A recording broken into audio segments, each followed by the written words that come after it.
ছোট বাচ্চাদেরকে বিশেষ করে মোবাইল ফোন বড়রা দিবেন না। আমাদের বাচ্চাগুলোকে আমরা শেষ করে ফেলছি ভাই, বিশ্বাস করেন আমরা খুন করে ফেলছি। আমার একটা 3 বছরের বাচ্চা আছে আলহামদুলিল্লাহ। কই অনেক মা বাপ বলে মোবাইলে গেমস না দিলে, কার্টুন না দিলে পোলাপাইনে খায় না। কই আমাদের বাচ্চা তো ঠিকই খায়।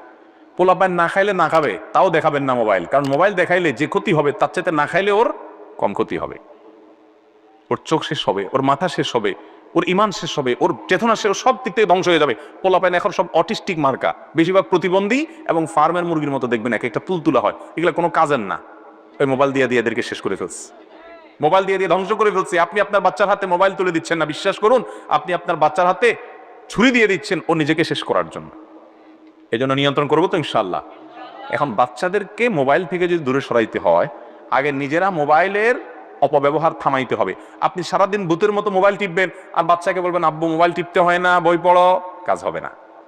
কারণ পোলাপায়েন যখন দেখবে যে কিরে মা সারাদিন টিপে, আব্বা সারাদিন টিপে, আমি টিপতে বলে বলে না বই পড়ো, এ আমার আম্মা আব্বা এগুলো মনে হয় শত্রুতা করে আমাকে কোনো নেয়ামত থেকে বঞ্চিত রাখতে চাচ্ছে।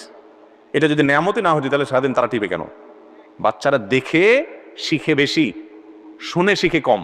তাদেরকে ওয়াজ করবেন কম, তাদের সামনে আমল করবেন বেশি। চেষ্টা করবো তো ইনশাআল্লাহ।